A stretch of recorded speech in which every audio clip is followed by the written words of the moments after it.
नमस्कार दोस्तों, एक बार फिर स्वागत है आपका मेरे YouTube चैनल फसाने अजायब में। आइए सुनते हैं शिवानी द्वारा रचित उपन्यास कृष्णकली भाग 15, मेरी यानी डॉक्टर वंदना की आवाज़। दिन भर की भाग दौड़ और आकस्मिक उत्तेजना ने अम्मा को हफा दिया था। उस पर माया चुपचाप आकर बड़े भाई की अनोखी शर्त के विषय में भी बता गई थी। तब से बेचारी मन ही मन गोली जा रही थी। पता नहीं कौन सी अलबेली शर्त खड़ी करके रख दे ये लड़का। कहीं अब यह ना कहते कि शादी 2 साल बाद करेगा। इसी फागुन में कर लेता तो शायद पांडे जी दामोदर का भी ठीक ठिकाना लगा देते। अब तुम कुछ मत पूछना अम्मा, चतुर माया उसे बार बार समझा रही थी। कुन्नी को 1-2 बार देख लेंगे तो सब शर्तें भूल जाएंगे। बड़ी बड़ी आंखों वाली बंग कन्या सी सलोनी कुन्नी को वह फिर बड़े लुभावने अधिकार से इसी रविवार को देख सकेगा। यह कल्पना प्रवीर को सचमुच ही ऐसे गुदगुदा रही थी कि उसे कभी कभी स्वयं भी खींच उठने लगी थी। वह उस सुंदरी आकर्षक लड़की को और भी निकट से एकांत में देखना चाहता था। लेकिन ऐसा न हो कि उस आकर्षण में प्रकृति का हाथ कम हो, स्वयं स्वामिनी का ही अधिक। क्या आकर्षक कद की ऊंचाई के ही अनुपात में उसके दिमाग ने भी वैसी ही ऊंचाई पाई है, या ऊंची दुकान का वह फीका पकवान बिना सोचे समझे परखे बूझे जल्दबाजी में खरीद कर गप से मुख में धर लेने पर उसे जीवन भर पछताना पड़ेगा। वह अपनी परिमार्जित रुचि के सामने किसी की भी कुछ भी नहीं समझता था, और कहीं गेहूं बिनौले के भाव रटने वाली पत्नी उसके पल्ले पड़ गई तब यह ठीक था कि लड़की के कंठ के माधुर्य को उसने निकट से ठोक बजाकर परख लिया था, पर दिमागी कोठा भी ठसा है या एकदम ही खोखला। दिन रात रविद्र संगीत सुनकर ही तो वह ज्ञान पिपासु अपनी तृषा नहीं बुझा पाएगा, पर अब तो नाक में नकेल डालने के लिए छेद बन गए थे। वह आतुरता से रविवार की प्रतीक्षा करने लगा। महीना भर अपने शिव की बारात के गढ़ों के साथ इधर उधर घूमने का प्रोग्राम कली को 15वें दिन स्थगित कर कलकत्ता लौटना पड़ा। पार्टी के सबसे छोटे सदस्य डिकी वेलहम को वाराणसी के ढाबे में किए गए समय असमय के कुपाच्य भोजन ने प्राणांतक खूनी पेचिश से रक्तहीन बना दिया था। कितनी बार कली ने अपने अठीले बिगड़े राजकुमारों को समझाने की व्यर्थ चेष्टा की थी। भारतीय खाना ही खाना है तो वह उन्हें किसी साफ सुथरे होटल में ले चलेगी, पर नहीं, उन्हें तो काशी की विचित्र वस्तुएं ही सम्मोहन के जाल में बांधे जा रही थीं। कंधे तक फैले पीले बालों की आयाल छटकाते उसके विदेशी अवधूत जिद चढ़ने पर अड़ियल टट्टू से दोनों पैर अड़ाकर खड़े हो जाते। बड़े बड़े एल्युमिनियम के पतीले में घोटे जा रहे सुस्वादु भोजन की सुगंध की लपटों ने दिन भर इधर उधर भटके भूखे दल को रोक लिया। ओह डिलीशियस! दल की विदेशी छोकरी ने नटनी की सी फुर्ती से झुककर सुगंधित वाष्प से कंपित ढकने को सूंघकर ढाबे के स्वामी ठिगने सरदार को अपनी एक ही नीले कटाक्ष से चित्त कर दिया। सब कुछ एकदम ताज़ा है मैम साहब। नान करी तंदूरी मुर्ग सरकार को शायद इसके पूर्व भी काशी में दिन रात आते रहते हिप्पियों की जजमानी निभाने का खास अभ्यास था। टिपिकल इंडियन करी एंड टिपिकल इंडियन सेब कहकर मुस्कुराती मंडली जम गई। कली कटकर रह गई थी। जैसा घिनौना बदबूदार सरदार था, वैसी ही रिकेटी हिलती टीन की कुर्सियां, गंदी मोटे गेंडे की खाल वाली क्रॉकरी और जांग फुजाते घिनौनी अनहेल्दी सूरत के छोकरे नौकर। पर दल के नक्कार खाने में पिछले 15 दिनों से उसकी तूती का स्वर क्रमशः अस्पष्ट होता एकदम ही विलीन हो गया था। हार कर वह भी कोने की कुर्सी पर बैठ गई थी। सरदार के बार बार आग्रह करने पर भी वह एक प्याला चाय तक नहीं पी पाई थी। और छी छी, उसके साथ ये विदेशी एक से एक लच्छाधिपतियों के सभ्य पुत्र मानवीय सभ्यता के सर्वोच्च शिखर पर पहुंचकर फिर किस बहसी और सभ्यता के आदिम स्रोत को छूने स्वेच्छा से अनजान घाटियों की ओर लुढ़कते जा रहे थे। चाहने पर वे काशी की दासी ब्रोकेड लेकर अपनी श्वेत काया को सजा सकते थे। उनके बटुओं की गरिमा की कली बहुत निकट से देख चुकी थी, पर उनके सिर पर बंधा था 100 रुपये का बनारसी गमछा, धोती कुर्ता और गौर ललाट पर वैष्णवी त्रिपुंड। चाहने पर शैंपेन या वेट 16-9 की बोतलें सोडा वाटर की बोतलों की भांति वे सुगमता से जुटा सकते थे, पर घाट पर अवधूतों के अड्डे पर जमे गांजे चरस के दम खींचकर तैलों के दर्शन और बेचारी कली रेत पर दूर खड़ी खड़ी घंटों तमाशा देखती रहेगी। होटल के एक ही कमरे में 5 पांडव और उनकी द्रौपदी। पहले दिन कली को भी अपने कमरे में सुलाने का दुराग्रह हुआ था, पर डोंट बी चाइल्डलेस कहने पर शायद कली के ताम्र तेज ने उन्हें सहमा दिया था। किंतु ढाबे में खाने के प्रस्ताव का अनुमोदन न करने पर भी कली उन्हें रोक नहीं पाई। उन्हें हाथ ही से छिछोड़ कर मुर्ग खाते और नान के बड़े बड़े जस्से जंगली भिखारियों की बात निकलते देख कली दंग रह गई थी। फिर वह क्या एक ही दिन की बात थी? धारीदार कच्छाधारी धुएं से पांडु जीर्ण बनियान और बिना साफे के कसकर बांधी गई सरदार जी की जटा पर ही कली के अतिथि दल की भागीरथी जर्जरा कर निरंतर कई दिनों तक बहती रही थी। तंदूरी मुर्ग, नान और कश्मीरी मिर्च से सवरे लाल छोले ने समय से कुछ पहले अपना प्रतिशोध ले लिया। काठमांडू का प्रोग्राम कैंसिल कर मृत प्राय बैरहम को एक प्रकार से गोदी में उठाकर ही कली मिस्टर शेखरन को सौंप आई थी। ऐसे विचित्र दल का संचालन मुझसे नहीं होगा सर। आप दफ्तर के किसी पुरुष कर्मचारी को ही इनका आतिथ्य सौंप दें। पर वे छोकरे क्या उसे इतनी आसानी से छोड़ देते? अपना प्रॉमिस भूल गई क्या कली? दल के एक 6 फुटी पॉल ने उसकी सुगड़ कलाई थाम ली। कलकत्ता के शमशान में हमें कली ही ले जाएगी, जिसने प्रॉमिस किया था मिस्टर शेखरन। उसकी आकर्षक मुस्कान कली को किसका स्मरण दिलाती थी? अचानक कली के दोनों कान गर्म हो उठे। ठीक है मिस्टर शेखरन, बैरहम के ठीक होने पर मैं इन्हें वहां पहुंचा दूंगी। फिर अपनी बड़ी सी नटखट हंसी से वह शेखरन की ओर देखकर चली गई। 15 दिनों के बीच जिस घर को एक अटपटी उदासी में उलझाकर वह छोड़ गई थी, उसका नक्शा ही बदल गया है। यह वह गृह प्रवेश के साथ ही समझ गई। उसे देखते ही माया मुस्कुराती उसके कमरे में चली आई। अरे वाह, आपने तो पूरे कमरे की मनहूसी दूर कर दी। हम लोगों ने तो इस कमरे में आना ही छोड़ दिया था। बहुत दिनों से सफाईहीन कमरा भी स्वच्छ सुगढ़ लग रहा था। लगता है खूब थक गई हैं आप। बहुत लंबा दौरा था क्या? कली ने अब पहली बार माया का आकर्षक चेहरा निकट से देखा। लड़की अपने भाई का ही छोटा संस्करण थी एकदम। वही नाक, रसीली आंखें, चमकीले दांत, गल ग्रह से विकृत बन गई। अपनी बड़ी बहन से स्वभाव और रूप दोनों में माया निश्चय ही भिन्न थी। दिन भर गुमसुम रहने वाली जया रात को प्रगल्भा बनी सुदर्शन पति के मधुर प्रस्तावों पर कैसी ठंडी छुरी फेरती थी। वह सब बिस्तर पर पड़े पड़े कली सुनती रहती थी। बेचारा दामोदर, पत्नी के उस हिम शीतल व्यवहार के कारण ही क्या वह क्षुधातुर व्यक्ति कंगले भिखारी की बात सुस्वादु व्यंजनों की सुगंध पाते ही लाड टपकाने लगता था। किसी भी पुरुष की उपस्थिति कली को कभी भयानक नहीं लगी, किंतु गृह के उस व्यक्ति के सम्मुख एकांत में उसका दुस्साहसी कलेजा भी थरथरा उठता था। दौरे तो और भी लंबे थे, पर लौटना पड़ा। जिन्हें साथ लेकर गई थी उनमें से एक की तबीयत अचानक बहुत खराब हो गई थी। अम्मा ठीक है ना? नहा धोकर तब उनसे मिलने जाऊंगी। कली हंसकर माया के पास ही कुर्सी खींचकर बैठ गई। वह जैसे जानबूझकर क्षण भर की उस अतिथि को देर तक बैठाना चाह रही थी। सचमुच ही दोनों भाई बहनों की सूरत में अद्भुत साम्य था। आपको देखकर तो हमेशा यही लगता है कि नहा धोकर ही चली आ रही हैं। माया ने प्रशंसापूर्ण दृष्टि से उसे सिर से पैर तक देखकर कहा। ओह धन्यवाद, पर देखिए। उसने घने केशगुच्छ के एक कुंडल को उठाकर अपने हीरे के कर्णफूल से जगमगाता छोटा सा कान दिखा दिया। देख रही हैं ना? लगता है इंजन ने अपने सारे कोयले के धुएं का टारगेट मेरे कान को ही बना दिया है। आप नहा धोकर जल्दी आइएगा। अच्छा, एक जबरदस्त सरप्राइज है आपके लिए।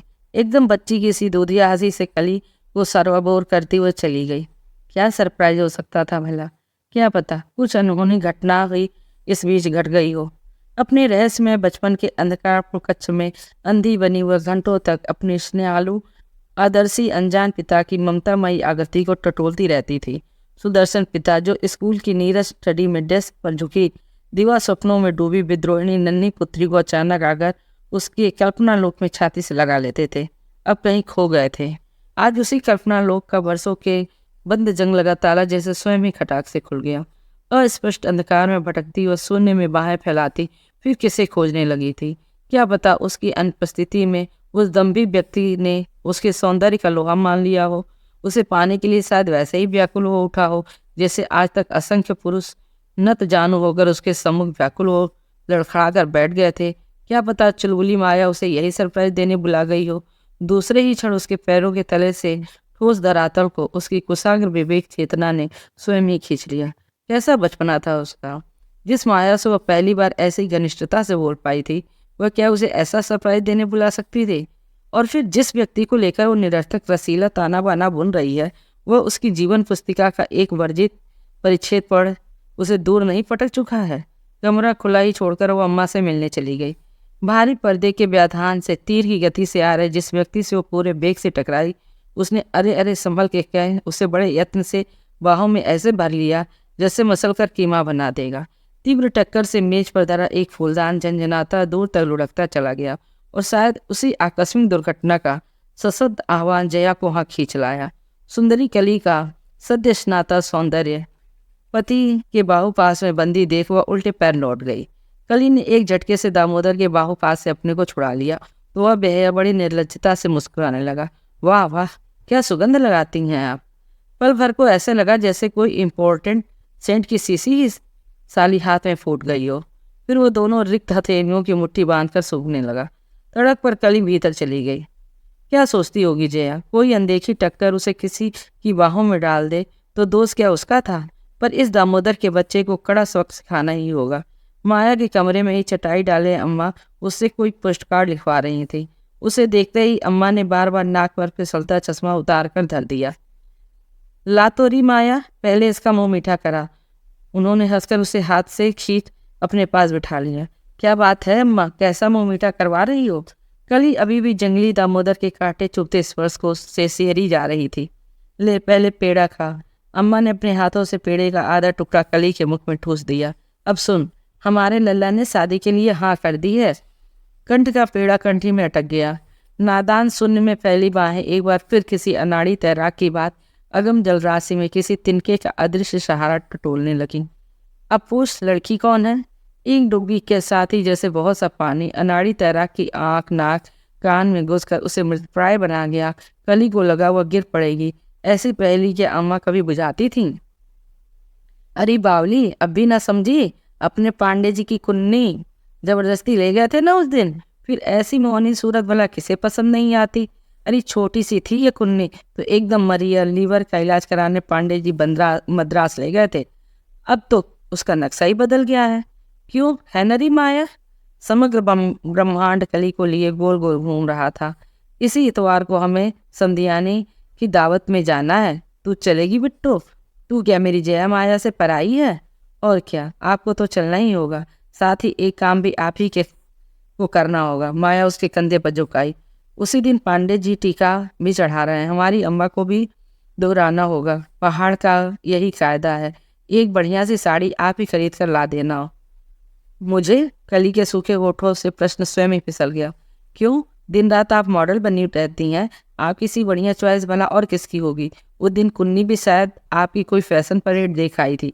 कह रही थी तुम्हारी मिस मौजूदार तो डीसीएम की सस्ती छीट का थान भी कंधे पर डालकर निकल जाए तो कम वक्त लगने लगती हैं। बस इतना ध्यान रखिएगा कि साड़ी का रंग नीला या काला ना हो। क्यों, है ना अम्मा। अरे चटक लाल लइयो बस।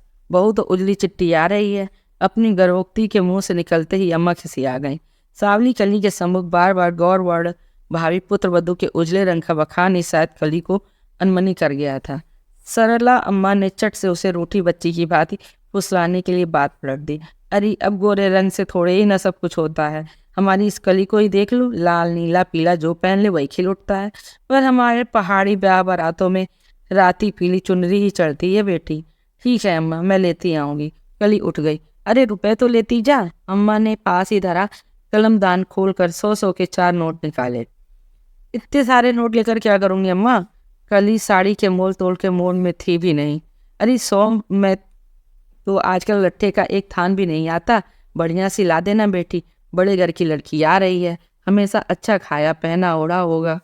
चारों नोट हाथ में दबाकर कली लौटी तो माया भी साथ साथ चलने लगी। खिड़की के पास ही सिर झुकाए खड़ी जया की लाल सूजी आंखों को दोनों ने एक ही साथ देखकर दृष्टि फेर ली। माया अपदस्थ सी हो गई। क्षण भर पूर्व का समग्र उल्लास न जाने कहाँ उड़ गया।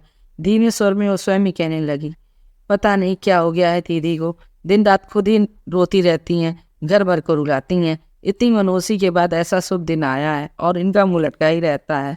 बड़ी बहन के प्रति उसके आक्रोश को सुनते ही कली ने उसे अपने कमरे में खींच लिया। माया तुमसे कुछ कहना है। और उसे अपने पलंग पर बिठाकर और एक ही सांस में अपनी आकस्मिक मुठभेड़ का विवरण उगल गई। पता नहीं तुम्हारी दीदी क्या सोचती होंगी। इससे पहले कि मैं तुम्हारे जीजा के बाहु बंधन से अपने को छुड़ाती, दीदी पलटकर चली गई। तुम उन्हें सब समझाकर अभी कह दो माया प्लीज। कली की बहुत बड़ी आंखों को गीली देखकर माया मुग्ध हो गई, ठीक जैसे किसी चलचित्र के चतुर कैमरामैन ने सुंदर नायिका की जल बीनी बड़ी आंखों पर फोकस का डेरा डाल उन्हें और भी सुंदर बना दिया हो।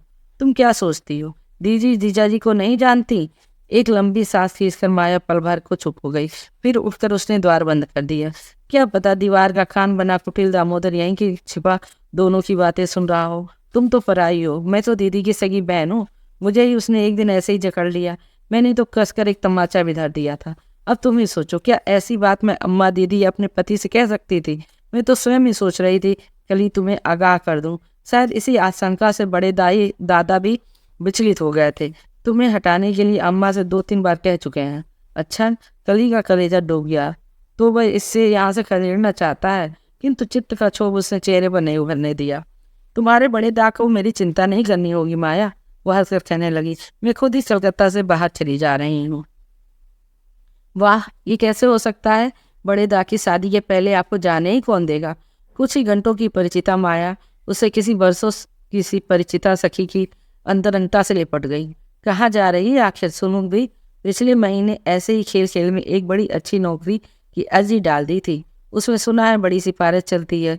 सीलोन टी बोर्ड के सेक्रेटरी का पद केवल योग्यता की ही कैफियत नहीं मांगता। You must have looks, birth and brain. फिर इंटरव्यू देकर लौटी तो आशा ही छोड़ दी थी। क्यों?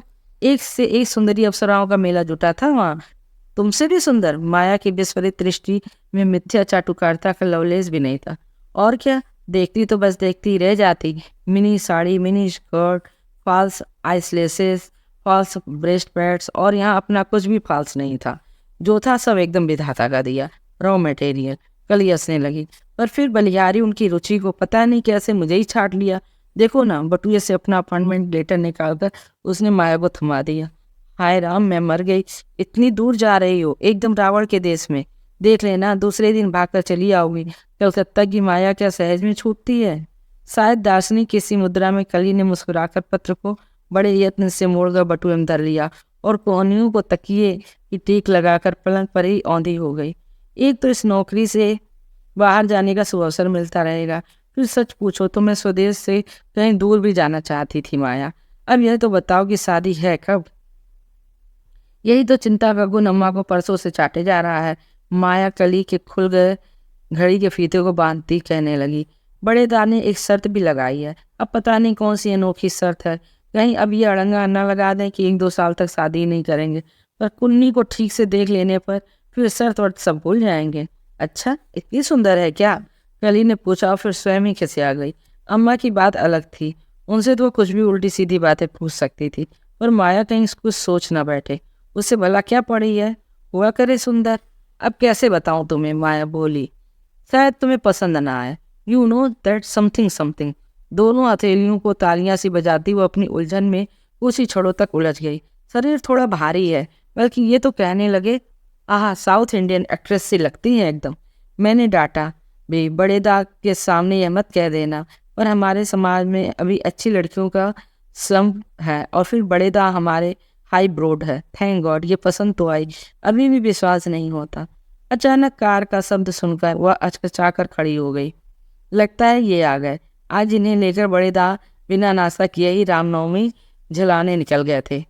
रामनवमी? वह तो कोई व्रत होता है ना?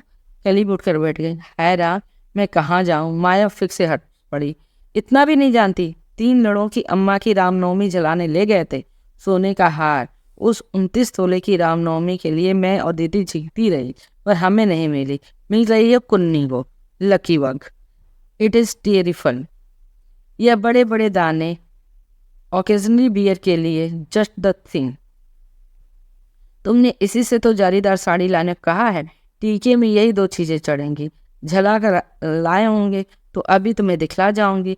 पर माया के जाते ही कली छलांग लगाकर बाहर निकल गई। न उसने रूखे उलझे बालों पर कंघी फेरी, न दर्पण की ओर देखा। सुबह की भूखी थी, प्यास से गला सूखा जा रहा था। कहीं एक प्याला चाय का भी जुट जाता तो शायद कनपटी पर चल रहे हथौड़े बंद हो जाते। पर द्वार पर ताला मारकर और निरुद्देश से भटकने चल पड़ी। आज उसका हाफ डे था। वह दिन रात धम्मा चौकड़ी मचा त्रैलोक के दर्शन की एक एक गोली मुख में धर अल्पकाल्पनिक मृत्यु की निश्चिष्ट करवट में जो सो जाने वाले अपने भूत पिचासों के दल में स्वयं डाकिनी बन सम्मिलित होने, वह अचानक असमय ही उनके होटल में पहुंच गई। पाल ने एक चीख मारकर उसे बाहों में उठा लिया। हे कली, तुमने अपना पता दिया होता तो हम तुम्हें कब का किडनैप करके लाए होते। वेल, हम आज बिल्कुल ठीक। कल डिस्चार्ज हो जाएगा। कृष्ण पक्ष की चतुर्दशी को ही हम शमशान दर्शन का आदेश गुरुजी ने दिया था। बस रविवार को शमशान में दिन भर पिकनिक और रात को साधना। प्यूनी प्यूनी माय लव। वह बेटा टीवी से पहले 2-3 सेफ प्लेस चोंगों के ऊपर औंधी होकर मुर्दे सी पड़ी थी। कल ही को यह विदेशी लड़की बहुत पहले मुक्तेश्वर लैब में दिखी। 6 रोग की कीटाणुओं द्वारा जबरन रोगड़ी बनाई गई सफ़ेद चूहिया सी लगती थी। दिन भर वो मुरझाई खोई रहती, पर संध्या की आगमनी के साथ साथ अपनी गोली मुख में रखते ही वह बुलबुल से चहकने लगती। 14 वर्ष की थी तब से एडिक्टेड है यह, वेलहम ने करुली को बताया था। करोड़पति पिता की इकलौती पुत्री प्योनी के नेतृत्व में ही यह दल भारत आया था। जिन प्रवासी योगी राज ने उसे शिक्षा दी थी, उन्हीं के प्रभावशाली सिपारसी पत्रों का पुलिंदा उसे बार बार कस्टम के दुरूह चक्रव्यूह से बचकाकर सकुशल बाहर निकाल लाता। दल के 5 पांडव उस सीठी मुट्ठी में बंद थे, जिन्हें समय समय पर वह ढील देकर इधर उधर घूमने छोड़ देती थी। पर अपोलो सा सुंदर नीली आंखों वाला पॉल सदा उसकी मुट्ठी में बंद रहता। कली के प्रति अपने इस सर्वाधिकार सुरक्षित प्रेमी का आकस्मिक रुझान शायद इधर उसने देख लिया था। शमशान यात्रा के प्रस्ताव को उसने जानबूझकर ठुकरा दिया। तुम लोग जाओ, मेरी तबीयत ठीक नहीं है। वह पीठ फेर कर लेट गई। फिर भी पाल बड़े दुस्साहस से कली के कान के पास झुकाया और फुसफुसा कर कहने लगा, तुम शनिवार को ही यहाँ आ जाना, फिर तड़के ही उठकर चल देंगे। फुसफुसाहट के साथ ही छुदातुर अदरों के स्पर्श से कली का कान सिंहर उठा। वह झपक से उठ गई। नहीं, मैं इतवार को ही आकर तुम्हें वहाँ ले चलूंगी, since it was a promise. नहीं तो हमारे यहाँ स्त्रियाँ शमशान नहीं जाती। ओह माई स्वीट। पाल ने सूली पर टंगे यीशु की सी निर्दोष मुद्रा में रूठी कली को मनाने की चेष्टा की। तुमसे कहा ना मैंने, हमारे दल में सेक्स इज नो बार। ना हमसे कोई स्त्री है ना पुरुष। थोड़ा बैठो ना। नहीं पाल, मुझे कुछ शॉपिंग करनी है। होटल से निकलकर उसने महातृप्ति